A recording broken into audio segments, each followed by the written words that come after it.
and Sumichu and Scent, and they'll be talking with Bick, who just ran the Final Fantasy VI sketch glitch run, and Lack Attack, who will be doing the Super Mario RPG run. All right.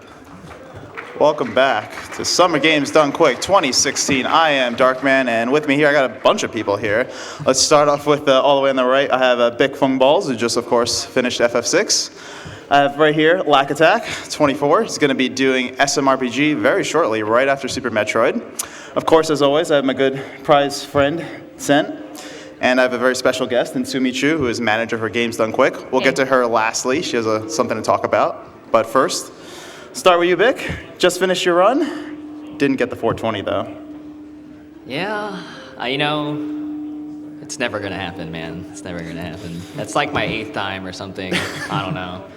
I tried my best, though. I really did. You know, you saw that last fight, right? I did. But I don't think I could sit there for another half hour, so. I mean, you could have found ways to just, stall it or anything like that. I think we ran out of fanfic, too. It was just we were really running dry. And I can't put that kind of stress on Countdown, so. That's fair. So, I mean, that last fight must have been really nerve-wracking for you, wasn't it? Yeah, it happens. It's a dangerous fight as soon as you don't get it the first try. Mm-hmm. And so it was just more about, I knew I would get it eventually, it'd be fine, but sometimes things go so south that you just gotta reset and go again. Sure. It's just absolutely something I didn't want to have happen, but it didn't. We pulled through, so. That's good. So, I mean, you've been no stranger to the RPG Limit Break marathons. You've had a few RPGs in those marathons before, but this is your first GDQ. Was it maybe any different sort of pressure or nerves leading up to this? I think so, in some ways. So one of the things I have to say is I was probably more nervous at RPG Limit Breaks than now because they were my first marathon runs, and I think, ultimately was much less prepared for my game. But when I got my game in here, and started doing my runs to practice, I knew I had it. So obviously, I was definitely nervous that first chunk of time, but you just settle in, you know what to do in the run, and you just do it. So, sure. Yeah. Makes sense. Do you feel a little bit of nerves at all during the sketch glitch? Because I know that one can go horribly wrong if so I'd mentioned it during the run, but you just never know how long it's going to take, and it always feels like it's taking too long. Sure. So it's just do I need to reset? Should I just wait another minute? Should I wait another 2 minutes? What do I do? But then it worked, so it's all good. Sure. I mean, overall, though, you must be pretty satisfied aside from the last fight. It looked like a really solid run.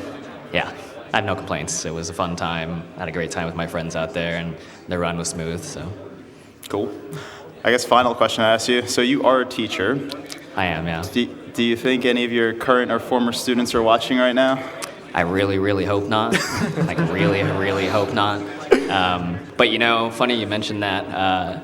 I was perusing through Facebook, some time ago, and all these friends that I have who don't know that I stream or speedrun or anything like that started posting links to Summer Games Done Quick. Oh, really? And I'm just like, oh my God, they're gonna watch me play Final Fantasy VI, dude. No, my life's over, it's all, the illusion's gone, A handful of students that I trust do know that I do this, and maybe they were there, but it's still a secret that's being held pretty tight for the most part, thank God, because the last thing I need is, GDQ chat becoming like, hey, Mr. Kwok, can we get extra credit for being here and things like that? I don't want that there, so thankfully.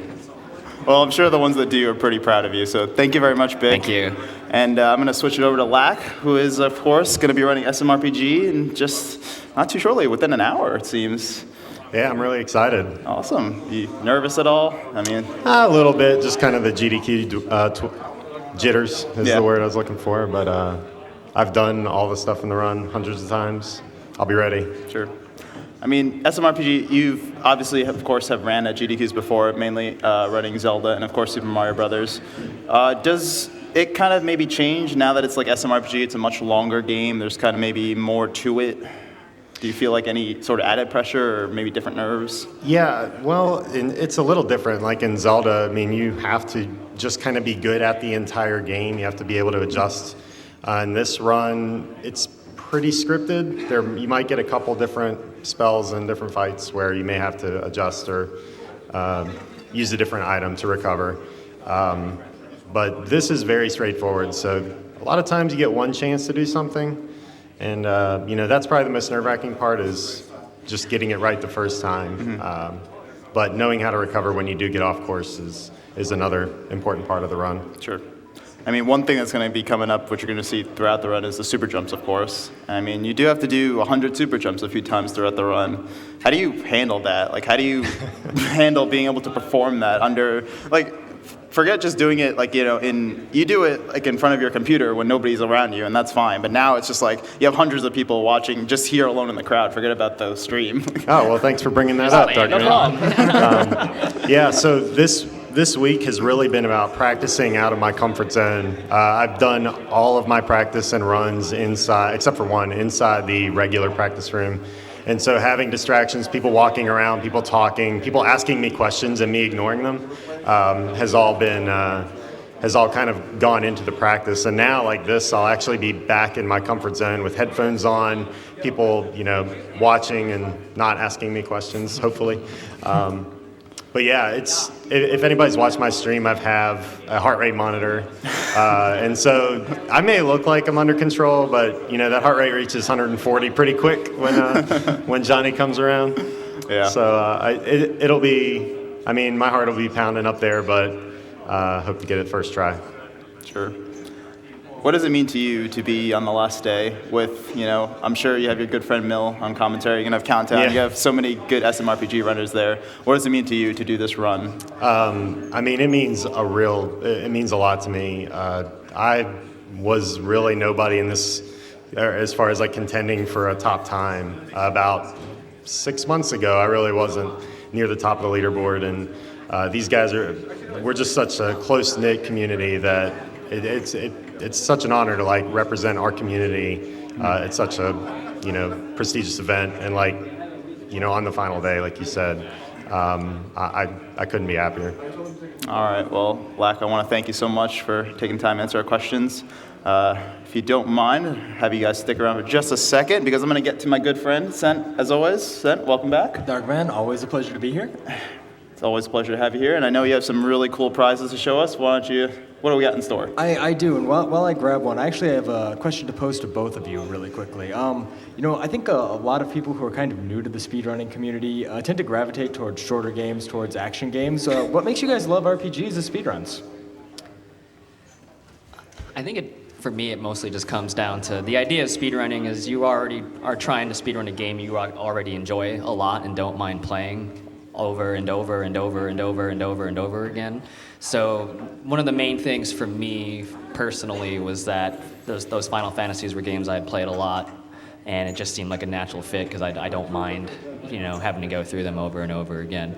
I did also happen to pick RPGs that were still, like, compared to other RPGs, definitely on the shorter side too, so that helps, but yeah. For me, I mean, Super Mario RPG is one of my favorite games growing up.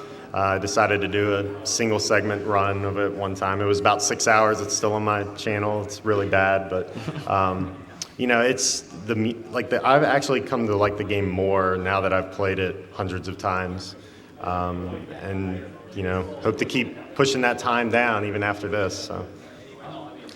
Definitely cool. So, yeah, coming up during Super Metroid, we have a couple of things. First off, from our friend Maze Guy, we have a copy of Super Metroid, as well as the official Nintendo Power strategy guide. I mean, we're going to see a lot of crazy strategies from these guys in this race, but these might be more approachable strategies for the other 99% of us playing the game. And then I have something really cool here from our good friend Bannon. He made these absolutely amazing wood paintings for one of our most popular donation incentives, Save and Kill the Animals. Uncle Sam over there wants to remind you all that she wants you to kill those animals. I mean, you know, you could listen to this Metroid and save them, though. That's completely up to you, I mean, if you want. Uncle Samus is always calling me personally, so how could I resist? But yeah, those are awesome. I mean, it's got to be like, what, $500 to enter into to win these? I mean, how much is it? It's not. Although Maybe next time. But I believe it is a $20 minimum donation. The two are a set, so they'll be going out together. Oh, awesome. But you can always check gamesdonequick.com, take a look at our tracker, see all the information on prizes, who's sent them out, the minimum donation, the games they'll be running for, as well as upcoming runs, donation incentives, our totals, and everything you need to know about the marathon. Awesome. Thank you very much, Sent. And I know, speaking of total, I believe Sumi over here, you have a special announcement for us. What do you have? Well, yes, we do have a special announcement. First of all, on behalf of Games Done Quick and all of the staff and all of the volunteers, and we'd really like to really thank you all for all of your support, your donations, your spreading of the word, and thanks to you, we've so far managed to raise, let me see if I can read those numbers on the monitor, $1,027,887, and that is amazing, and we're really grateful.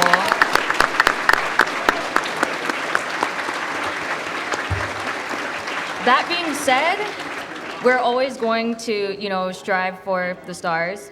So the committee has decided that you may have heard some rumors floating around about a certain Mario game, a very popular Mario game, and the fact that we have 4 very, very, very well-known runners here on site. So we've decided that we are going to open a super semi-secret incentive. Okay. But unlike the incentives that we usually do for the marathon, which has like a certain threshold or a bid war, we're actually going to do a donation total incentive. So we're looking to beat our 2015 donation total for SGDQ, our 2015 PB of, I don't know if you can read this, but it says $1,215,601.49. So what we're looking to do is meet and exceed that total by even, a cent, so 50 cents. Ooh. If we manage to do that, then we will unlock a special encore run of Super Mario 64 70 star with Binny, Simply, Puncation, and Cheese. So if you would like to see that run... I think they do. I think they want to see it. If you would like to see that run, we need to exceed this total, $1,215,601.49. Can we do it? That really depends on you guys. Kill the animals. Kill the animals. I think that about wraps it up. So once again, guys, you have your goal, your challenge, so start working on it. I mean, you only have, 3-4 hours to go, so don't have that much time, so let's see if you can do it. And once again, I want to thank Bic, Lack, Sent, Sumi. Thank you guys so much for being on, and just in a bit, you're going to see the Super Metroid 4-player race. Woo! Yeah. Ladies and gentlemen at home and here in the building, my name is Bob the Ninja Goldfish, and I'm going to be your host for the Super Metroid 4-way race that is coming up. So let me ask you all a question. Are you ready to Metroid? Now, while our commentators are getting set up in the back, I'm just going to tell you a little bit about each of our runners that we've got coming up today. First, we have Sweetnumb. His current personal best is 43 minutes and 20 seconds. He also holds the world record for 100% map completion in Super Metroid. He was also the first place winner of the 2016 Super Metroid Any Percent tournament with no deaths at all. This means he went 9 rounds absolutely deathless. Next up, we've got oatsngoats. His personal best is 42 minutes and 10 seconds. He is currently tied for the Any Percent world record with his fellow runner Zoasty with less than 0.5 seconds between them. He holds the world record for the Sarah's Escape, and he finished the 2016 Super Metroid Any Percent tournament in the 30 the 30-second bracket. So the first round of the elimination. Next up, you have Zoast. His personal best, 42 minutes and 10 seconds. Once again, he is also tied for the any percent world record with Oats and Goats. He is a multi-time any percent world record holder. His first world record was 46 minutes and 5 seconds, and his any percent world record has been beaten more than 28 times since then. He currently holds the world record for 100% item completion, low percent ice, low percent speed, and GT Classic. And then we have the wild card. We have Behemoth. His personal best is 42 minutes and 45 seconds. He popularized the new route, which goes Fantoon, Ridley, Craig, Dragon, boss order. He is a multi-time world record holder. But here's the kicker. While he currently holds the world record for Spawn RTA and Crocomire RTA, every single time Behemoth has held an any percent world record, Zoast has been the man to take it away from him. That is a massive story going into today. Not only that, but we have Zoast and Oats who do share the any percent world record. So this is a big opportunity for one of them to make a statement. And let's not forget Sweetnumbs. He did win that tournament, so everything is to play for. And with that, I'll hand it over to our commentators.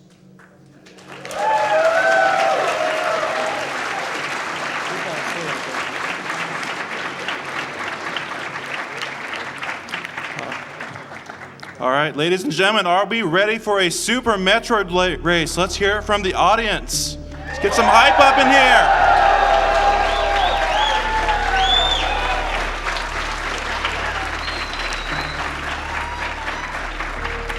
So, as the runners finish getting ready, we have some people in commentary here. We'll just do a quick roll call. Myself, Straveris. Chronic Sauce. Overfiend. Dingus. You know, all four of us, man, on commentary together, looking forward to a great Super Metroid race. Are we ready to go to get the thumbs up from Tech and the runners?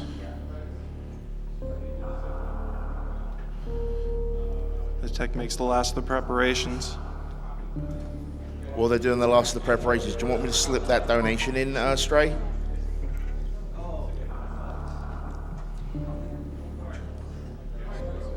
I'm going to get a quick donation in, Stray. This is your donation, in fact. $36.11 from the Ocean Fly Marathon. Shout outs to the Super Metroid community and everybody who watched, who helped Behemoth get to SGDQ. Now let's get ready and get hyped for the Super Metroid race. Now, just so everybody at home knows, Save and Kill the Animals is still open. So let me get a poll of the people here in the audience. Who wants to save the animals? Who wants to kill the animals?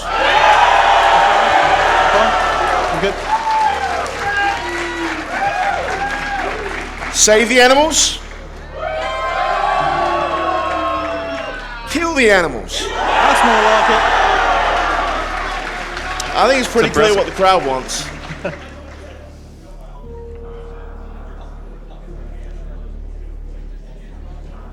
So, while I have a second, I have a $1,000 donation from the Dopefish.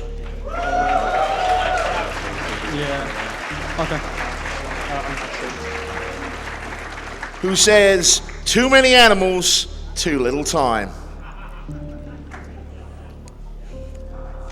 And I have a $200 donation from Treebor. These events are always great.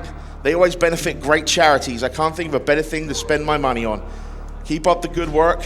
I also normally vote to kill the animals. All right. So I think we're ready to go. And if everyone in the audience would join me. 5, 4, 3, 2, 1, go! And they're off for, this is the SGDQ 2016 Super Metroid race. Chronic, did you have some descriptions for our runners for us? All right. Well, while Oates may have the Saris world record of 47.32, that number is actually directly correlated to the number of times he's reset there. All right. And we got Sweetnumb, of course, and he does have the 100% map completion record, but he also has the record for the number of times a single category has been rejected from a GDQ. Ooh. And then, of course, we have Behemoth, and this is the first time anybody's seen him play live, although we have seen him play through a VHS submission. And then, of course, we have Zoast, and we tried to think of something funny about him, but it's hard to think about something interesting about the most boring man alive. And I think Dingus has a comment that he would like to make about Cop Power. Yeah, in absence of Cop Power, CFB is paying tribute to him currently on the B couch whilst wearing the Cop Power mask. Want to raise your hand, CFB? There he is. And shout outs to Cop Power. He was one of the people that we were trying to get to this GDQ. Unfortunately, he was not able to make it, but instead we've got 4 still really awesome runners. Looking forward to this race. All 4 of these runners getting out of Saris Station. Looking forward to see what lies ahead for us. Yep, just want to say real quick, we love you, Cot. Sad you couldn't be here, man. Very much so. We actually have CFB in the audience wearing a chicken mask in his honor. So, those who aren't aware, one of Cop Power's emotes is a chicken. That's the symbolicness to why he's wearing a chicken mask. So coming down on Zebby's, we have so much more run to go. 2 minutes in. Anything that you see at this point in the run, whether you're ahead or behind, it's really insignificant. Right now, we see Oates getting off the ship first, and then we see Behemoth, and then Zoast and Sweetnumb. But really, those time differences at this point in the run, they don't matter. They don't matter. There's still so much run to go. Keep in mind that, as Bob was saying earlier, we have a lot of different factors between the runners. They have some differing PB times. We all know Oats and Goats and Zoast are tied for the world record currently, but with Behemoth behind, we don't really know his play style a lot because we haven't seen him play a lot. And then Sweetnumb, he is a very consistent player. He came through, like Bob was saying, he came through the Super Metroid tournament that we just did. It ran from April to June, and he did all 9 matches, won the tournament, and only had 1 death in the entire tournament. And from Super Metroid's perspective, this is a very tough game. When you see races on Speedruns Live for Super Metroid, you see a lot of people. It's really common to see half the racers forfeit in a given race. And to go through only one of your 9 runs without ever dying is truly a testament to the consistency of the runner. And to be averaging basically a 45 in real time the entire time as well. It's quite impressive. It is. Speaking of little differences, this also includes players' control schemes. Oats and Goats and Sweetnumb actually use the same. Zoast actually has jump and run swapped compared to them, and Behemoth has a completely wild control scheme. Another thing different for Behemoth is he plays on Virtual Console as opposed to the other runners playing on Super Nintendo. We believe this actually loses about 6 seconds over the course of a 42-minute run due to frame rate. VC runs at 59.94, whereas console runs at about 60.09 frames per second. It might not end up making a difference this run, but it could potentially make a difference, that little difference. So here we're seeing a little bit of a different change in style as well. So we've got 3 runners that went for the standard climb, just wall jumping up the side, but Behemoth has decided to do ledge grabs, which is overall about a second slower, but it's really consistent for him. So come here through Parlor, we have our really important power-up coming in to get his bombs. Now, looking like Oats and Goats, from the timer at 4:44 bomb time, that's really impressive.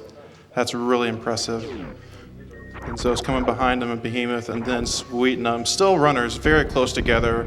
Maybe the largest gap is about 7-8 seconds at the most. Really, at this point in the game, still insignificant. So much more game to come. So many different things. Not to mention, one of the big obstacles, probably the biggest obstacle for this route that we'll see coming up is what we call CWJ, or continuous wall jump. Overfiend, if you want to explain what that is really quickly and the things behind that. I'll try. So basically, there's a point in the run called the moat where you're normally intended to have grapple beam to get across, and in previous routes you would shine spark across instead. But since the players have neither of those items, their two main options are either CWJ, which stands for continuous wall jump, or HBJ, horizontal bomb jump. CWJ is the fastest of these two options, and it basically involves jumping on the very last frame you have before you would enter the water, and then wall jumping after you grab the missile, which has a 2-frame window. So basically you have 1 frame to jump and 2 frames to wall jump to get past. And at a 60 FPS game, it's, as you could imagine, quite difficult to be consistent at something like that. If they miss it, they'll probably go for the HBJ, which involves using 2 bombs to propel yourself horizontally towards the door. Yeah, it's a trick that we can definitely lose a lot of time on, and it could change any of the positions of the runners as we get to that. But we won't see that trick for about another 3 minutes or so. Runners are still going to run through and do a bit of item collection as they need to get through supers and go get power bombs, and then they'll be on their way to visit our first and our favorite most boss, that is Phantoon. I say favorite sarcastically. I think Zoe's struggling a bit to get the ammo for the door. Yeah. If I remember correctly, I think Oates has a little bit of PTSD with Phantoon. Mm-hmm. If you guys watched the Super Metroid Any % race last year, there was an incident in which Phantoon decided to he wasn't going to play nice, so he decided that he'd give Oates some bad luck, bad patterns, and just an overall bad time. But I know Oates has vowed revenge, so we'll see how Phantoon deals with that this time. I'm at Behemoth, by the way, sorry. All right, so looking to see who's ahead right now, we see Oats and Goats picking up the charge beam, still leading the pack. Zoast right on his heels.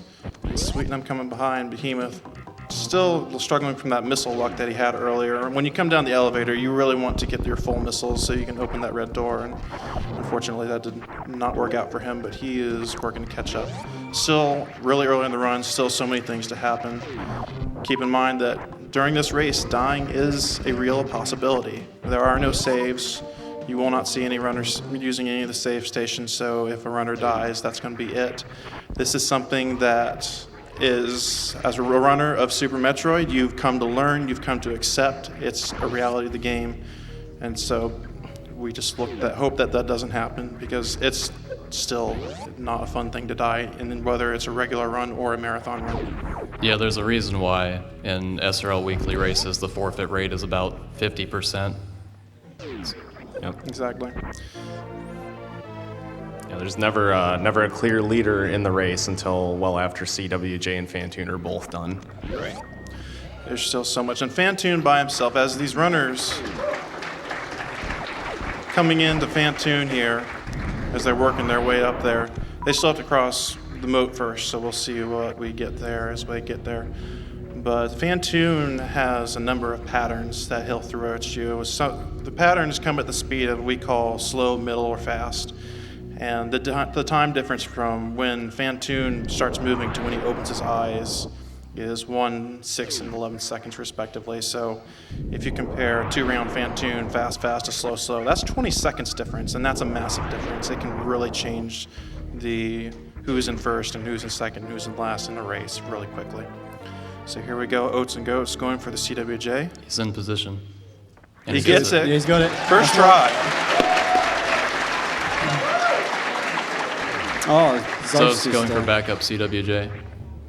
Looks like he's in position. You can actually set it up in the door if you miss it and go for it again if you're on the right pixel position. Oh, Zoast missing it. See what Sweetnumb does here? Gets it. Yeah, Sweetnumb's got it. You see Behemoth working on it. Looks like I think Behemoth's too far back, so he's going to do a double bomb or horizontal bomb jump here. Ooh, I takes a forgot to dip in mention, there. Behemoth actually opts for HBJ. He does not try for CWJ. At least he wasn't in practice. All right, Zoast is across. Those is across.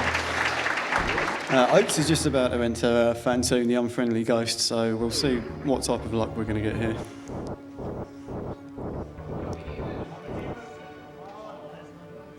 Yeah, there we go. All 4 runners across. Now Oats and Goats coming into Fantoon. Let's see what Fantoon does. That's by far the biggest roadblock this early on. Yeah, it really is. Then they got to work on another. Fantoon giving Oats a middle pattern there. Still looking good. Not enough missiles there in the first round, so he's going to settle for a 3 round, which is still fine. Another middle. See sweetnumb starting off with Fantoon.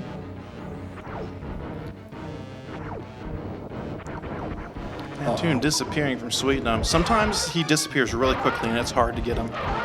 Yeah, just like his opening patterns,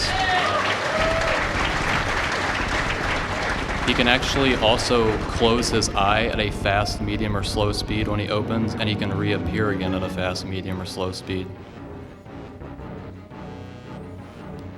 All right, so Oats done with Fantoon. All 3 runners still trying to kill Fantoon right now. Looks like Zoast is going to dispatch him on this round. Oh no! He was 1 Fires early. a super off, has 1 shot left. So he's got to sit here and wait for Fantoon's enraging stage.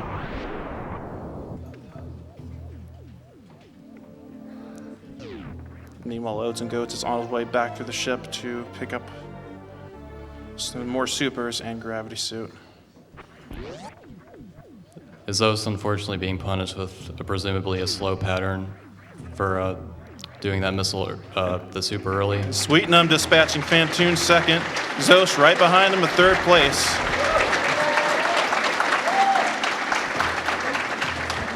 Oh, that disappearing really quick on Behemoth there. Mm-hmm.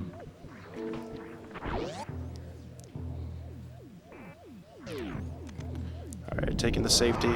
Sometimes it's worth just making Fantoon disappear, so just that little edge of safety. This is a race after all. Behemoth dispatching Fantoon. All 4 runners making it past Fantoon, which is definitely a huge roadblock in the run.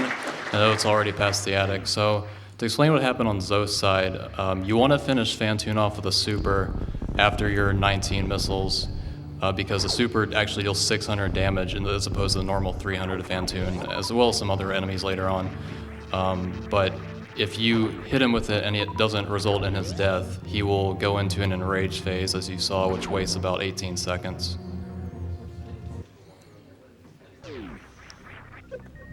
And we see Oats and Goats coming up to bowling, making the 2 hits and the mock ball into the Chozo's loving arms. And why do we call this bowling? Well, just look what he's about to do.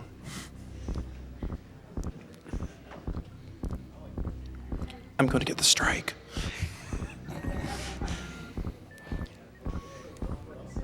See our other 3 runners still running up through the ship. Attic is can be pretty technical at times when you're trying to clear attic. You see Behemoth coming in here.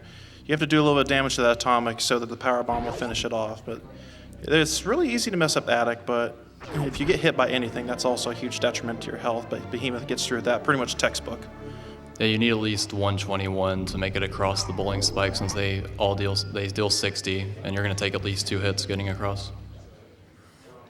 Yeah, that's what we didn't mention about Fantoon as well. So you've got no suits with this route.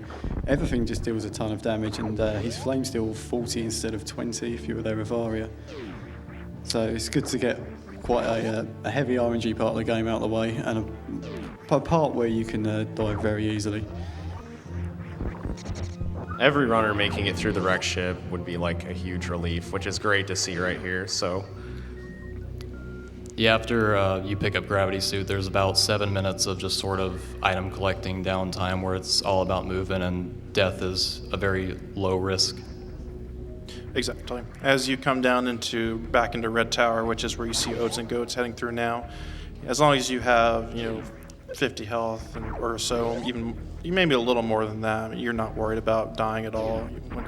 They're going to go through and they're going to get pick up Spazer and then start heading into Norfair, and that's where it gets a little more exciting. But I think while we have the runners start heading to go pick up these items and work their way towards north there, I think, Bob, we have time for a few donations. All right, I have a $1,000 anonymous donation that merely says, kill the animals. I have another I'm not okay with that. $1,000 anonymous donation that says, put this towards save the animals only if all 4 Phantoon patterns are fast. Otherwise, kill them all. Don't blame me, blame Phantoon. I can get behind that, dude. Then we have a $1,000 donation that says, this has been an absolutely epic last day to an epic event. A big shout out to my girlfriend, Christy, who has been patiently watching this with me for this entire week. And finally, thanks to everybody involved with the event. You are all making this world a better place. Thank you very much. All right, so now we see Oats and Goats making his way into North Fair. This is where the run gets interesting. If you've not watched a run of Super Metroid in the last 2 years, you're in for a treat, because the boss order is actually, they go kill Ridley second. Now that we have Gravity Suit, we have all the benefits that we normally would with Varia. Well, almost all. We'll explain one of the benefits much later. And Spazer is very important. You see the runners going out of their way to pick up Spazer, Behemoth picking it up now. Our other 3 runners have already picked it up. It really matters a lot in adding to the damage of the beam for a number of the fights. Yeah, it adds, I believe, 66% more damage to the beam, which matters a lot when you're handling Dragon last. And because they're handling Dragon last, they're not going to bother picking up major Murdy upgrades such as Plasma or a Space Jump. So it helps offset the damage that you're missing out from getting Plasma that way. It only takes about 20 seconds real time to pick it up, and the benefits of picking it up are pretty big for humans. Yeah, the downside to skipping Spazer is the Mother Brain fight lasts a lot longer than it would do normally. So it just gets brutal near the end. Yeah, and Mother Brain's already like one of the most butt-clenching fights in this entire run, so that doesn't need to be any longer than it already is. I'm looking forward to making the audience hungry during the Mother Brain fight. Dude, onion rings. Let's get some. Oh, man. Onion rings, but no, hold the ketchup.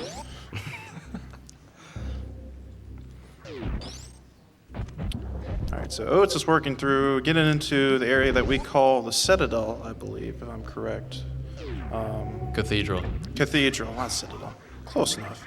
Well, I want to mention real quick, it may look like Behemoth is actually in second now, but he does Ice Beam before High Jump, which is supposedly a half second slower, but again, that could be totally insignificant when the race is over.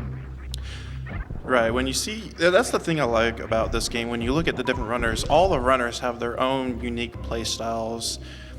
Some people will talk about strats and say this strat is faster and this strat is faster, and that may be true, but at the end of the day, for the runners, it comes down to what's more consistent, what feels better to them. Exactly. Really, so that's what they choose. Behemoth's used to picking up Ice Beam and then going to pick up High Jump Boots second, whereas the rest of the other 3 runners, Oats, Sweetnumb, and Zoast, prefer to pick up Ice Beam last as compared to picking up it first. And so you see little differences like that throughout the run, and it just really kind of adds flavor to seeing 4 runners like this at the top of their game race at this alongside each other like that. So Zoast and Sweetnumb are pretty much screen for screen at the moment. Yeah, the sync is real. It really is.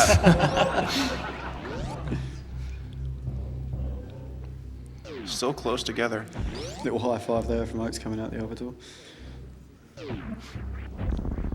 So at this point, ammo plays, I mean, it has been throughout the entire run, but especially through Lower North Fair, ammo plays a big part, sort of crucial to the health of the run. You're going to see after these guys select Speed Booster, they're going to farm at the well a couple times. Say average about 3, because they want as many super missiles as they can get leaving that well. In addition to super missiles, they really have to make sure that they have enough power bombs before they go into Lower North Fair. at this point, at least when for myself, I always like to make sure I have at least one coming down here.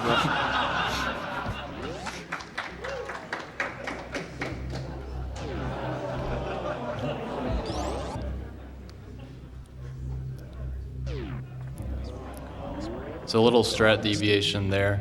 Zoast deciding to missile that door, the more conservative option, and skipping this missile pack, the not so conservative option. Ooh.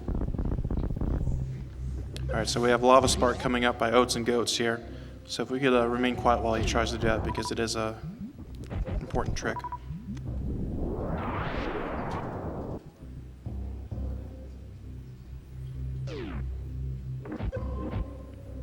I think he's got it. Yeah, he's got it. Very nicely done.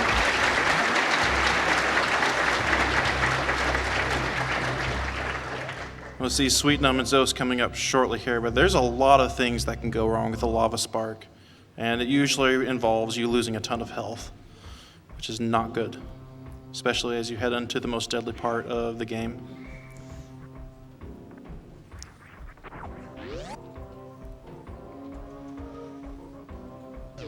Here we go. Zoast is going to clean up the bolas and pick up the power bombs.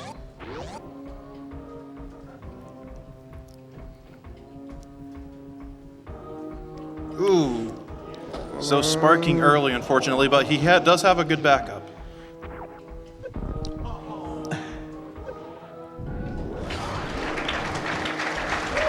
Sweetnumb getting the lava spark. Zoast getting his backups. So Sweetnumb slightly pulling ahead of Zoast there. So Oats missed a Shine Spark to get through that area quick, which would have saved him quite a few power bombs as well. So yeah, he's had to use a bit of ammo that he didn't need to. But making it past what we call the worst room in the game, which is probably the next biggest roadblock after that lava spark. Plenty of runs, especially early runs of this route, have been claimed by that room.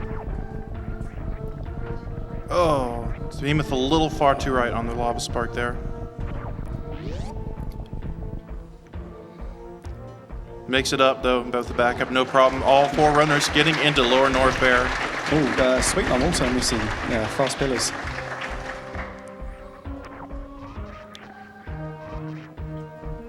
So some of these runners have to be a little more careful than others. You have to really mind your health as you're going through North Fair.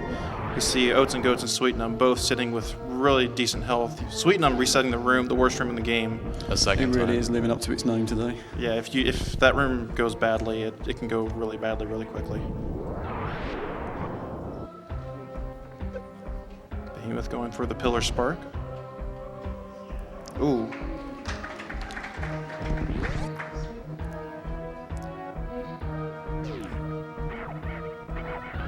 So we're just moments away from Ridley here.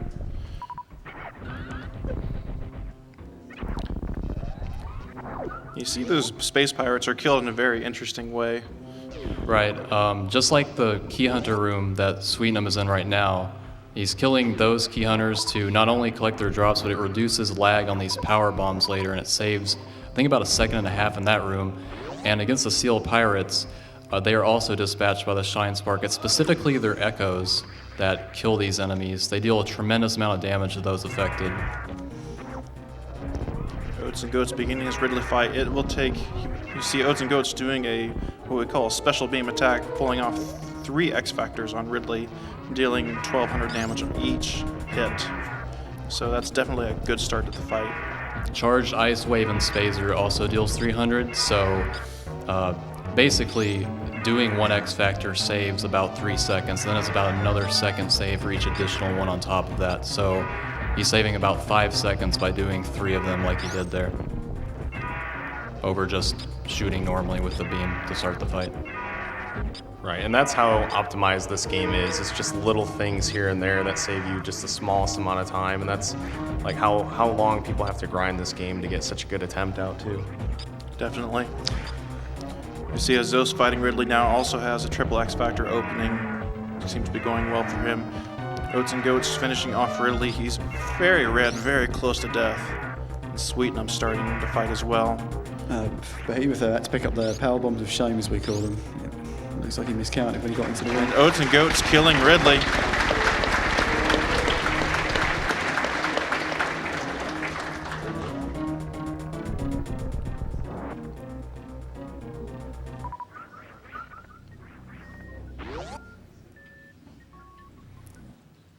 see Zoast working on Ridley, just a couple shots away.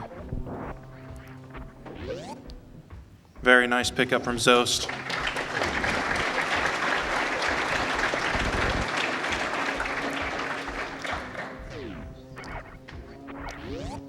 And sweetnumb almost killing Ridley now. He's probably just about halfway through if I just caught the color change. Ridley changes color twice during the fight. The first time indicates he's at half health, and the next time indicates he just reached below, I believe, quarter health. Another minor strat choice from Behemoth is he actually does not opt to do any X factors on Ridley. Ridley really trolling sweetnumb here. He's got to be very careful.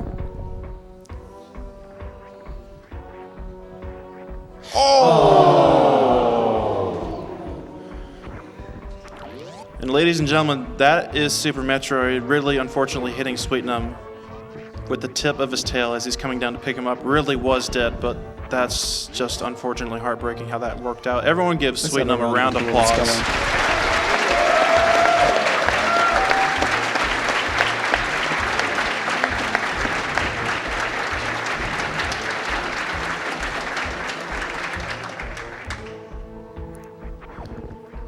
Yeah, to even have all 4 runners make it this far and get to Ridley in the first place is extremely impressive, so it can't be understated enough.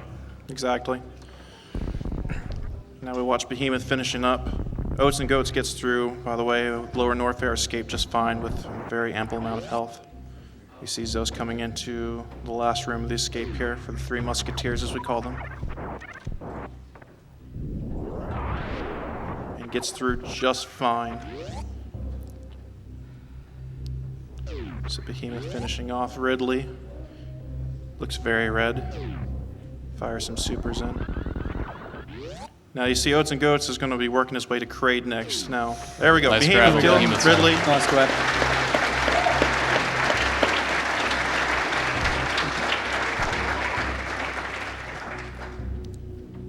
You might have noticed that Behemoth jumped straight into his claw, and if it works right, it actually does save a little bit of time as well.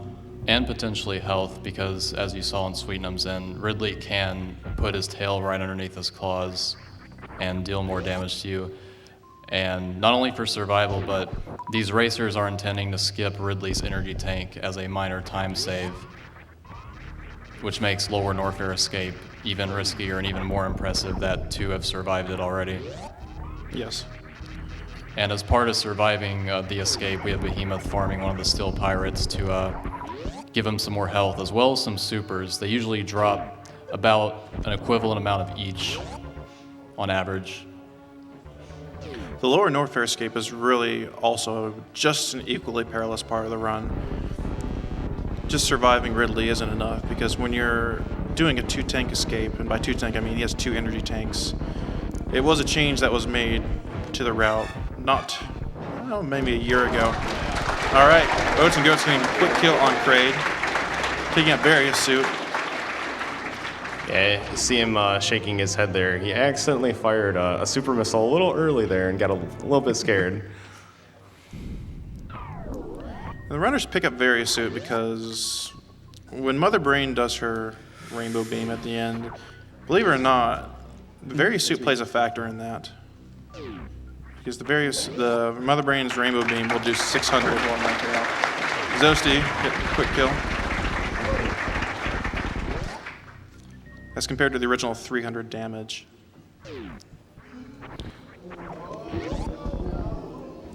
Oh, wow.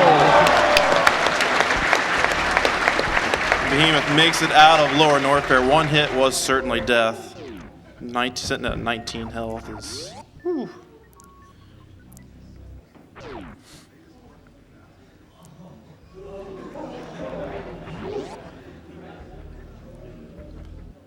So we're out of the woods for a little while, but we still have a big shrimp we like to call Dragon ahead of us.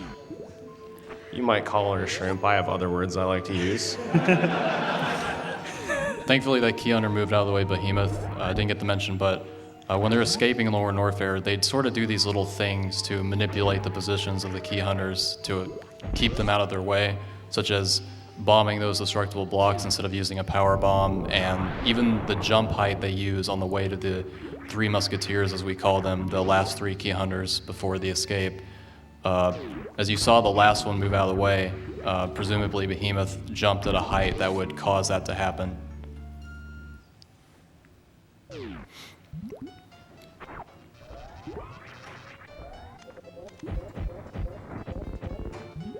All right, oatsngoats gets the 1 round bot wound. For that trick, you see the runners use an audio cue. They listen for a very specific part of the music to start charging their X Factor. So Zoast goes into the room. Let's be quiet for a minute.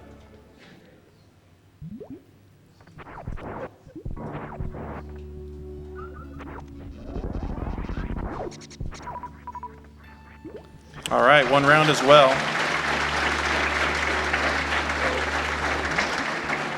Just in time for the Kraid quick kill. Yep. Little cutesy damage boost from Zoast there, just because, why not?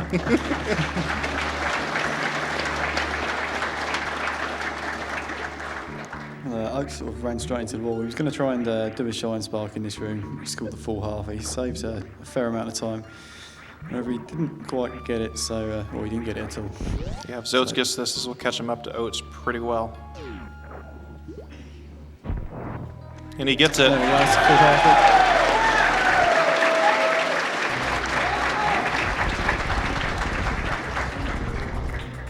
Yeah, originally it was just the halfie, which was a shine spark that would get you through half the room, but once people figured out how to do the whole room, they just called it the full halfie. So Dragon's one of the few enemies, and basically the only boss that takes damage from shine sparking. Very good opening from Oats. Winning the lottery there, as we call it. Very clean kill from Oats, not taking any chain damage.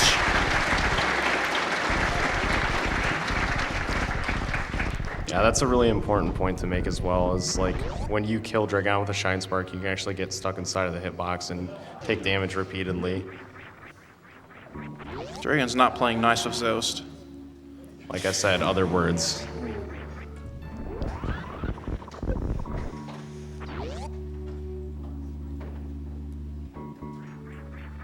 Man.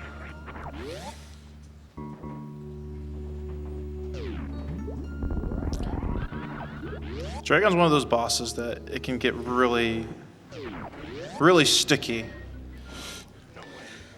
If you, So when we were speaking about chain damage, Yep, that's just, what we mean. Yep, just what we were talking about. A little bit ballsy there, but let's get a round of applause for Zoast, everybody.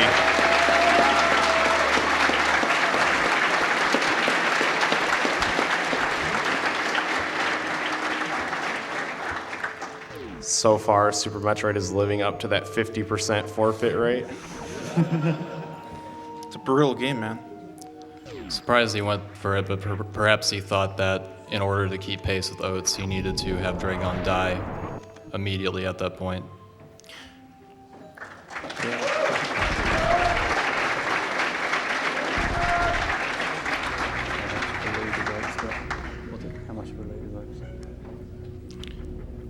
So oatsngoats heading to Golden 4. Behemoth working on Dragon now. He's on his way to give the full halfie. Let's see if he gets the full halfie on his way there. Stopping to farm some supers. You have to, when you're going to Dragon, you need to make sure you have a certain ammo count, and I know Behemoth wants to make sure he has around 4 supers on his way there. You need at least 2 to get by. Certain forms of the quick kill utilize supers as well. Ooh.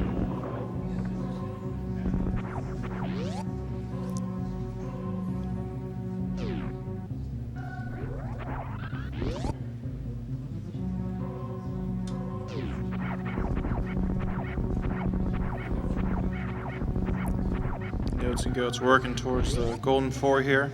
The statue room that, if you remember, if you've played this game yourself, you watch all 4 bosses slowly wither away, and then the statue sinks into the ground and opens the way to Torian. Gives you some time to breathe. Indeed. Yeah, I'd just like to reiterate, like, these runners are 4 of the best players in the world, so when you see things like this happen in the run, you know, dying to this boss or that boss, it's just, that's the way the game is. It is. Behemoth doing his trademark rain dance for Dragon. This is probably one of the most unique Dragon openings I've seen. It's really, really interesting to me. Part of the reason he does that, actually. Very beautiful kill.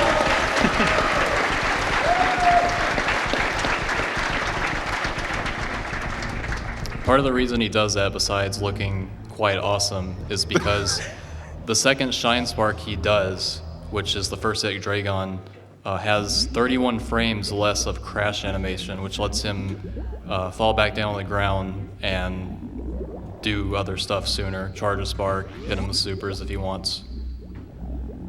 All right, Oats now in Torian. We can focus on his Metroid drops. The number of supers is very important, so pay attention to that as he goes through, getting quite a few super drops in the room 1. Yeah, he's looking really, really good right now. I just do need to make one quick announcement. All right. We will be cutting off save and kill the moment the escape starts. So get your money in now. Where are we currently at with that, Bob? All right now, at this very moment, Save the Animals has $124,409.94. Kill the Animals has $125,973.63. It is anybody's game. Get your money in now. So I'm sure most of you know what's coming up next on Oates' side, so we're going to give him some silence for this.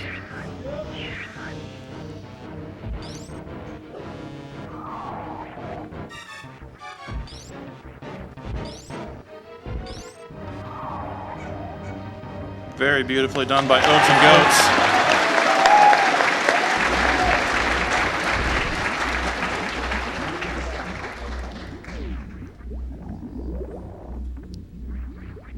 How much time would you say we have for any people who donate to kill and save the animals? Before the escape starts? Yeah, but when the escape starts. Let's say roughly 3 to 4 minutes. So that's about the time we have before that donation's cut off. Save the frames, kill the animals. Agree.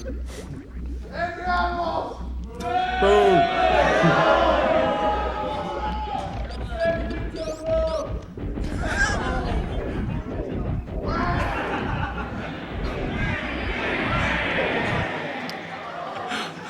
All right, Oats and Goats getting through Mother Brain 1, no problem.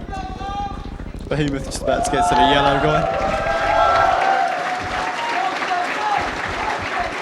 So as Trey mentioned before, this fight takes 60 shots. After 46 shots, she'll be able to use her most powerful red beam attack during the fight, which if it touches Samus, basically run over. This is where we talk about food, isn't it, Chronic? Oh, yeah, that's right. Yeah, she has various fast food-related attacks. We have tater tots, onion rings, French fries. Don't forget those meatballs. And then soon enough, she'll spray some ketchup at us. So if you weren't hungry before, we hope you're hungry by the time you're done watching this race. All these attacks, though, is pretty important to miss all of them. You have to be...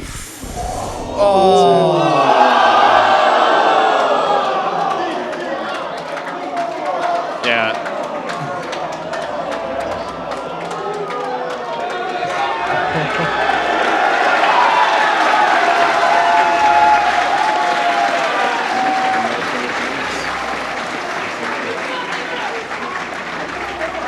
So, in case anybody's wondering what happened there and why Oates died, I'll explain that real quick. So, Mother Brain's final beam, the rainbow beam, actually does 300 damage. So if you go below having 300 health, then you're guaranteed to die. 301, actually. Yeah. Not to correct you. Yeah.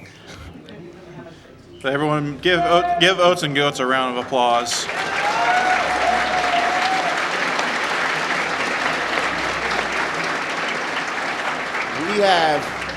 One Samus left in it. We cannot let Mother Brain win. Give Behemoth your energy right now!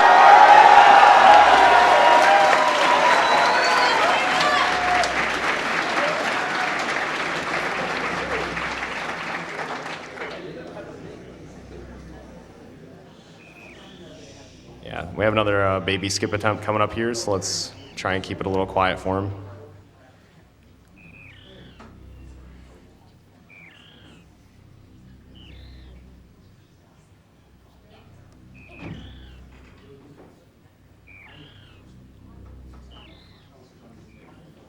All right.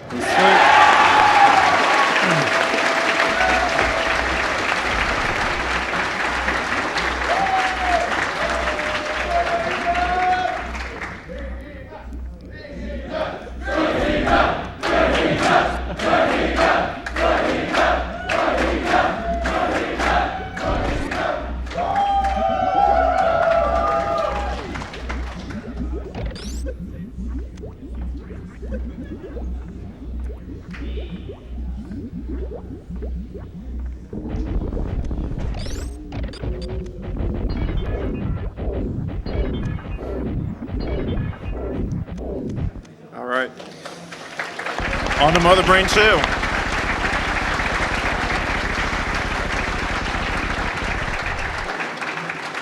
No These pressure. guys must be hungry because Behemoth's also making a stop at the Mother Brain drive-thru.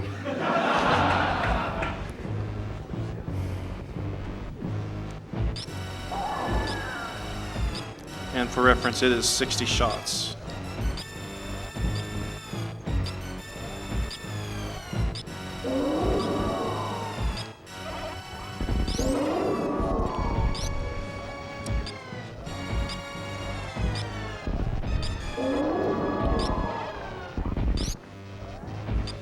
She is not being very nice today. No, she's not.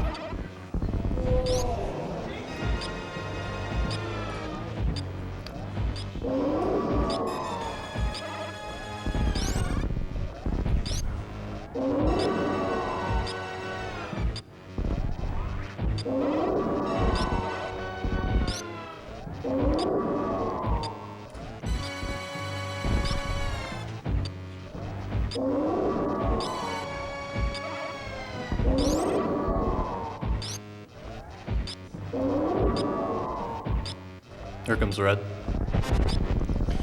Everyone watching in relative silence. This is the butt clenching I was talking about earlier.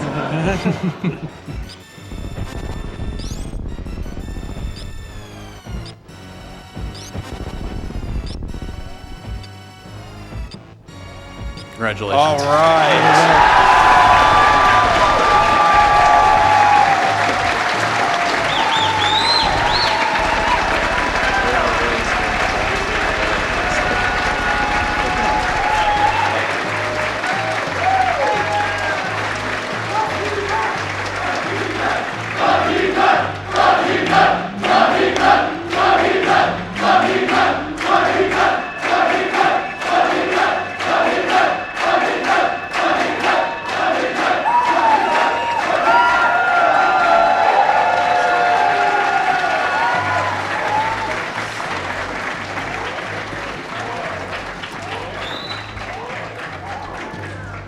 Is it too late to take back my VHS comment?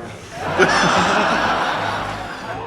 think there's only 2 words to sum up this moment that somebody special would want me to say, and that's Super Metroid. Super Metroid. To all the Super Metroid community members who are watching, yes, I'm okay. Don't worry.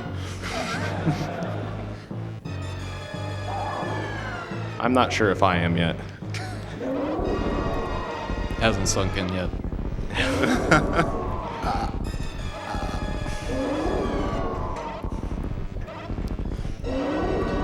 All right, so when he begins the escape here, still have Mother Brain 3 to go for. Needs 36 shots from the Hyper Beam to finish off Mother Brain 3, and then we'll begin our escape, and we'll know the fate of the animals once the escape begins.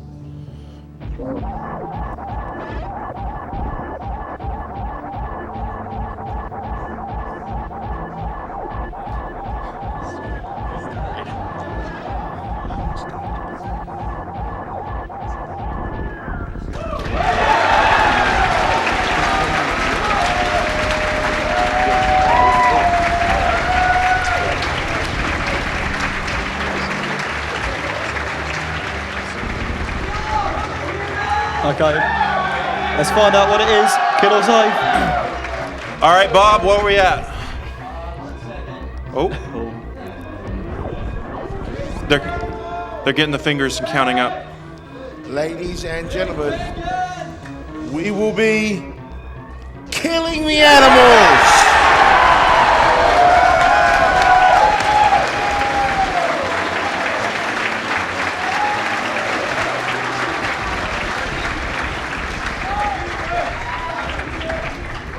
Thank you for making one this more a speed run. time. Can we just get a huge round of applause for Behemoth here?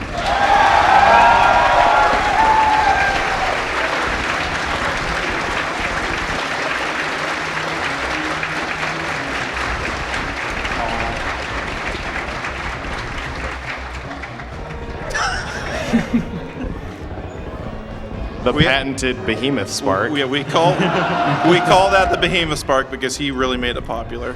Sometimes So even fitting. Behemoth misses his own spark. Yeah. Everybody on time. Here it comes. Oh, ship, you've never looked so sweet. Time.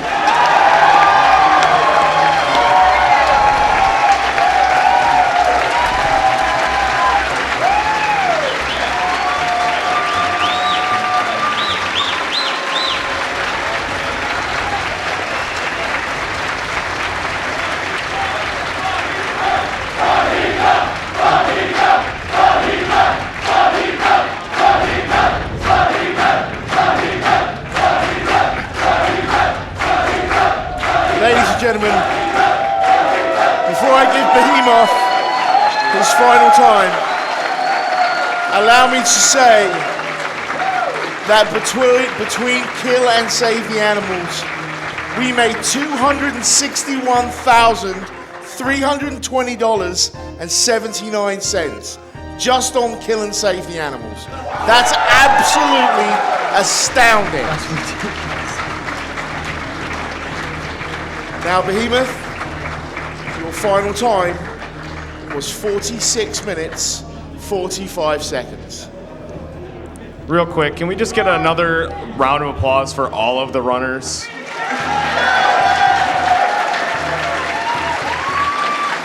Again, yeah, that's right. Let's hear it for Zoast. Let's hear it for Oats and Goats. Let's hear it for Sweetnumb. And let's hear it for Behemoth.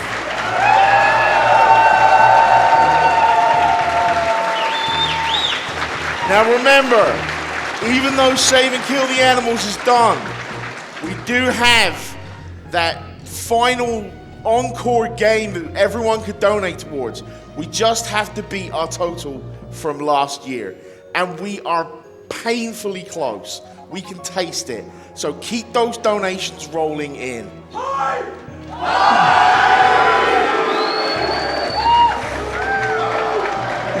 And as the folks behind me said, that was Super Metroid.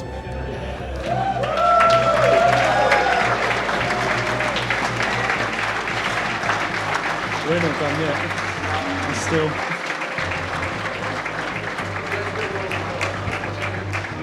And just again, a massive shout out. In the last hour alone, we've pulled in $60,000 for charity. That's $60,000 going directly to Doctors Without Borders. I guess. We can do this. Well, we got a bit of downtime. I'm going to read a few donations here, if that's okay. Before you do, Bob, if I don't mind interjecting. Yeah, go ahead, Stray. What's So up? I just want to plug the Super Metroid community who have helped some Behemoth get here, again with the Ocean Fly Marathon, Yeah. I said. And if you're interested in learning how to speedrun Super Metroid at all, we have an IRC on Speedruns Live, Super Metroid channel. Come by, drop us a line. You can also find the link to our Discord there. There's a lot of people in this community who know a lot of things, and shout out to a lot of the people in that community that I know that we're watching tonight, amongst the people that are sitting to my left and right and the runners on the stage. I really love all you guys and appreciate all the work that everyone puts into this, running this game. So if you're interested, Do it, boss!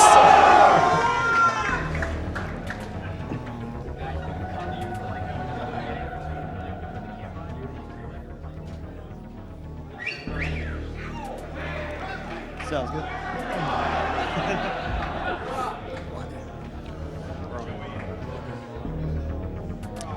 All right, guys. So what? Let me get I want to hear from the audience. What did the audience think about that race? Please give me your hype. I don't know about you, but I don't think I could speak during that Mother Brain fight. No, not at all. Like I said, butt clenching, and like I just was stunned. There was nothing to say when 3 of the runners have died in the race, and you're hoping that last one squeezes it through. Man, it's rough. It is rough. They pretty much showed exactly why the route is as difficult as it's perceived. Right. In the tournament, you saw a lot of people going for 4E tanks and just general safe strategies, but all these runners at a time agreed that we're going to do 3 tanks, we're going to do this setup, and you even saw, I think Zoast skipped the 5 missiles before Wave Beam, didn't he? Indeed, he did. Yeah, and so all these runners agreeing that we're gonna go full tilt press here. They definitely put a lot of the strats on the line to just make it that much more of an exciting race. This is a very brutal game. Dingus, what were your thoughts about some of the run? Well, some of it really took me aback. So, but mainly the sweetnum dying to Ridley. I didn't see the tail until the very last seconds as it grabbed him. Just goes to show that everything changes in this route. Like the lack of varia down in that part of the game, that extra damage that you can take. Like you really are clutching at straws at certain parts. Yeah. This is the kind of game where anything can happen. There's so many different things. Ridley, Dragon, Fantoon, that's Mother Brain. That's just, 4 of the 5 major bosses are huge obstacles in this run where there's a very real potential of dying.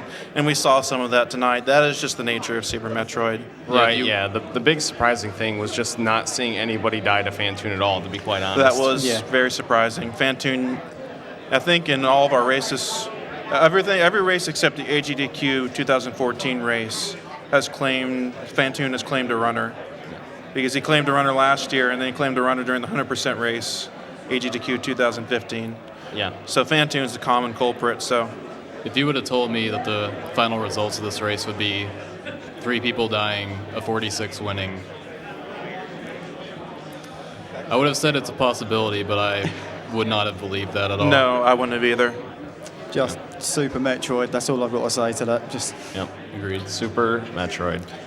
And in the community, we do Friday night races. Usually, I think we've been trying 9 p.m. Friday night races, but you see people join these races, and it's not uncommon to see literally half the people in the race just end up forfeiting because they died at some point during the run. It's just something that happens, and if you're thinking about speedrunning Super Metroid, don't let that deter you. Don't let this race influence your decisions. Right, because this is very high-level play. There's so much enjoyment to be gotten out of speedrunning the game. Just not even talking about any percent category. There's so many other categories that people love to run. People run living 100%. I love running RBO, but I might have a sick, twisted sense of what I like that's fun. That's just me. But there's so much to this game, and when you do get that PB, it's just that much more rewarding in this game. I agree. So, low percent's pretty fun too. Low percent's pretty punishing. Low percent's pretty fun too. Low percent is fun. The nice 200 or 300 shots. I'm a big Krakemeyer RTA fan myself. Oh, that's right. I remember. Didn't you come up with that category? Yes, that is correct. That's right. I remember that now. The winner of Croc RTA is the winner of this race.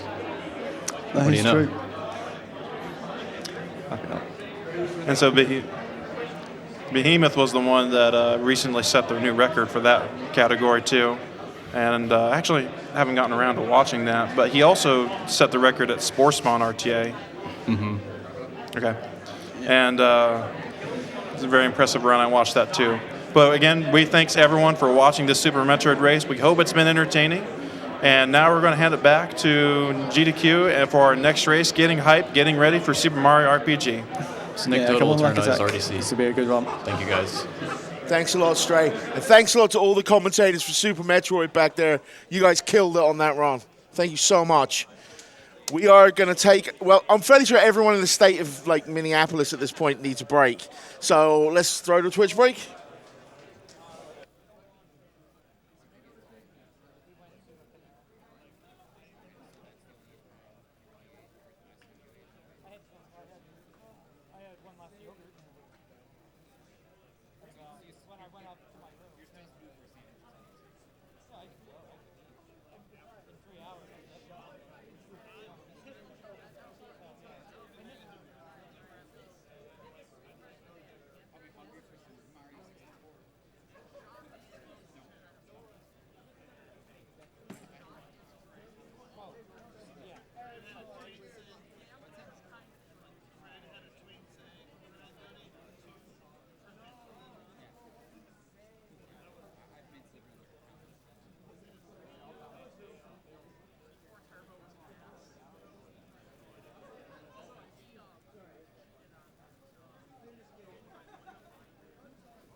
We are back at Summer Games Done Quick 2016, sponsored by Twitch. And speaking of sponsors, we do want to talk about one of our other sponsors right now, the Yeti. We've been working with them since 2012, and of each of the special designs that they made for us that do actually go away tomorrow night at midnight, CDT, for each of the $11 from each shirt sold, $3 of that will be donated towards Doctors Without Borders. You've seen the cool things the Yeti do with the donations they do. So please head over to theyeti.com/SGDQ. That's YETEE, and get your shirts today. And now, if I'm seeing correctly, we have an interview set up. I see Golden back there. Yeah. All right. So, actually, it looks like we're going to throw to a powered-up audio ad.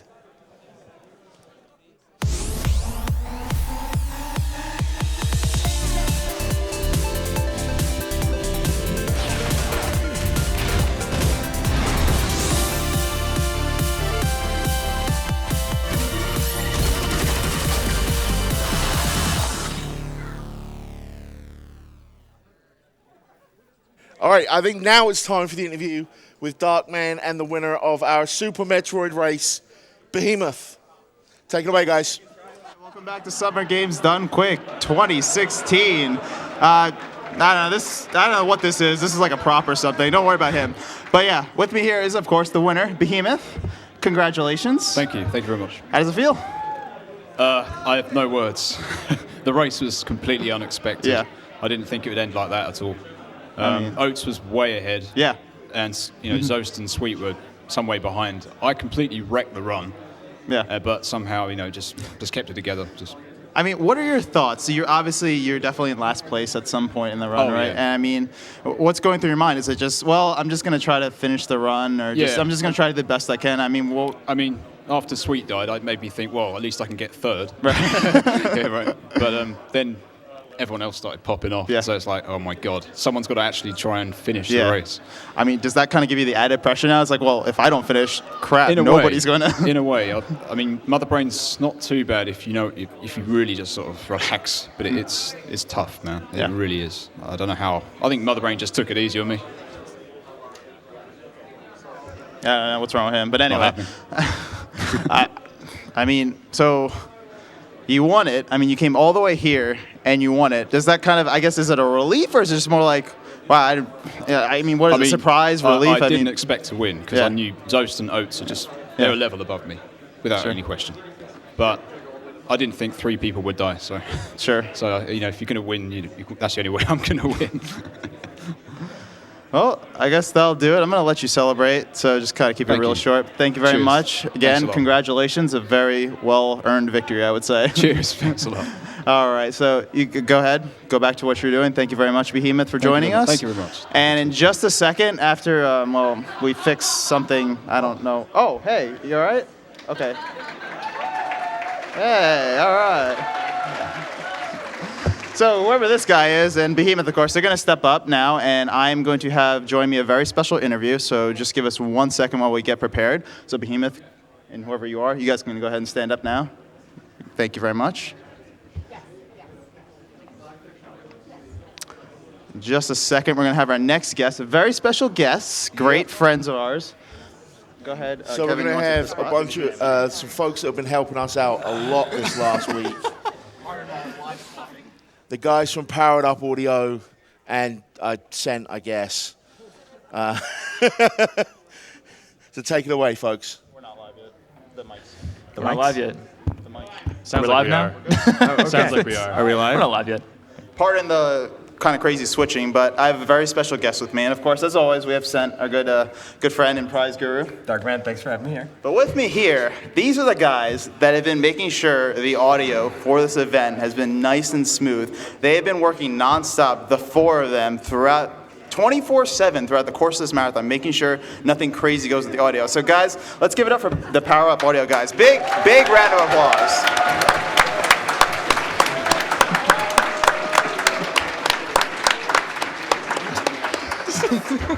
So, of course, I have Joey, is that correct? Joey, Jeff, Kevin, and the fourth member who's actually doing their job, doing what they're supposed to do. That's Cole over there. So, guys, welcome. First of all, I want to say, you guys must be tired.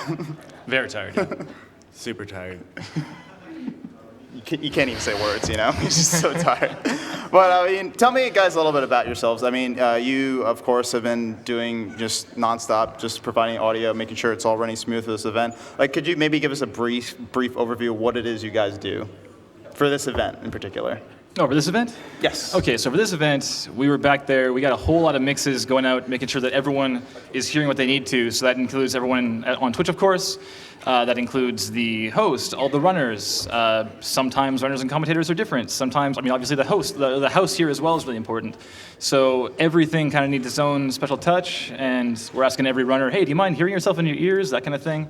So we're trying to customize the whole thing to everyone to make it as comfy as possible. Sure.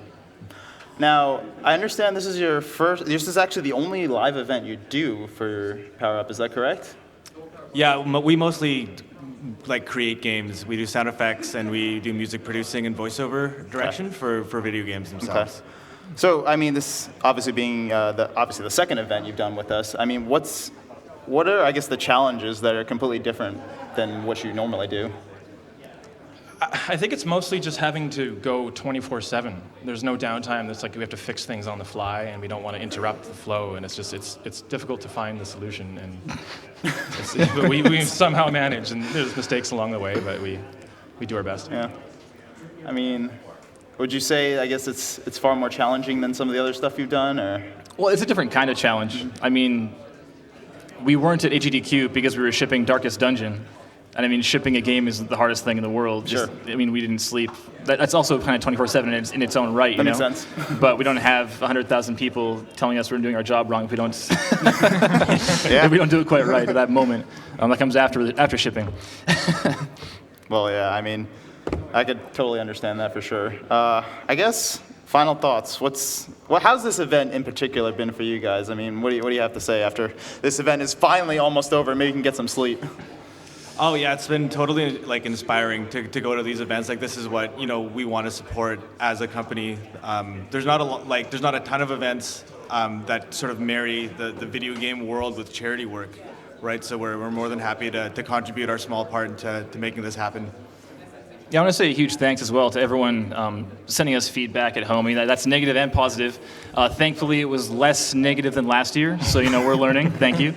And as well, everyone sending in, saying going to, Sound Guy's choice or Power Up Audio's choice. Yeah, that's awesome. You helped save the animals, by the way. That's what you were doing. So whether you know that or not, thanks. Next year it's kill again, though. So we alternate back and forth, keep it even. And also the rest of the tech crew. There's no way we could pull this off without them. There's just a bunch of geniuses who kind of showed us the way. Awesome. Yeah. Well, Sent, do you have any questions for them in particular? First off, I want to thank you guys so much for making us sound great over the last week. Really, you guys do a wonderful job. Audience, can we get a round of applause Yes. for Power Up Audio? Thank you. Thank you. You guys had mentioned that you were working on some other games. You know, primarily you do audio for games. Are there any current projects that you guys can talk about? Be interested in talking about? Oh, we had ads playing all week, so thank you to the viewers at home as well for tolerating our 20 seconds of your time over and over again. So you just saw Tooth and Tail and Starcrawlers, but it's a bunch of stuff we're working on right now. And honestly, if you want to hit us up and see what we're working on, you can see that at powerupaudio.com. And it's kind of a laundry list, so it's a bit too much to rattle off right now. It's a lot of awesome stuff, though. Cool. Is there anyone you really want to give a shout out to before we wrap it up here? Just want to give one more shout out to Cole Verteber over there. Cole Verteber, thank you. Our main man. Cole Our main Verteber. man, our baby boy. Cole Verteber! There we go, he turned around. He was ignoring us, and we were shouting him out. He's too busy. Getting lack ready to go. Cool. Nice. All right, well, thank you guys so much. Real quick, before we take it over to LAC and Super Mario RPG, I do want to talk about a couple of prizes we have. But first, hold on, I got to do something. Yeah. There we go, that's much better. That's much better. Been waiting all week to do that. So coming up during Super Mario RPG, we do have a couple of prizes. We donated by our good friend Maze Guy. We have, again, a copy of the game as well as the official Nintendo Powers player guide. Nice. I'd like to make the same joke that you might find useful strats here, but really I like the pictures. It's pretty. Me too.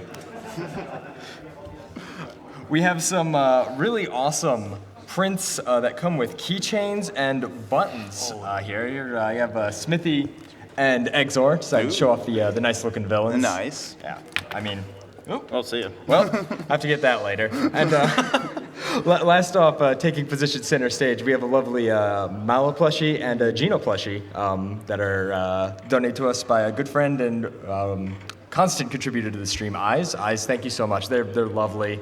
And yeah, we have a couple of more things. You can always head over to the tracker at gamesdonequick.com, check out all that kind of stuff. And yeah, I mean, who's excited for Super Mario RPG? Yeah. And I know in particular, I'm excited for that random hand that came out of nowhere, putting up the sign that says we need to raise 1.215, 601 and 49 cents. We got to beat that. You beat that, you get SM6470 stars. So come on, guys, keep on donating. Easy. We can do this. So yeah, once again, thank you very much. Power Up Audio, you guys are of course amazing. Thanks, thank guys. you Thanks, so guys, much. so much. Sen, of course, as always, thank you, and thank you, Floating Hands. And we're going back to Sky, who will be kicking off Super Mario RPG in just a moment. All right, welcome back to Summer Games Done Quick 2016. Who is ready for some super jumps here? Let's get some hype going.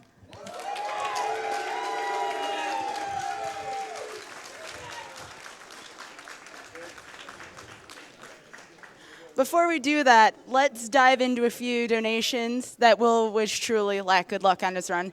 We have a $75 donation from F. Coughlin who says, I just want to tell you both good luck. We're all counting on you. # Team Lack.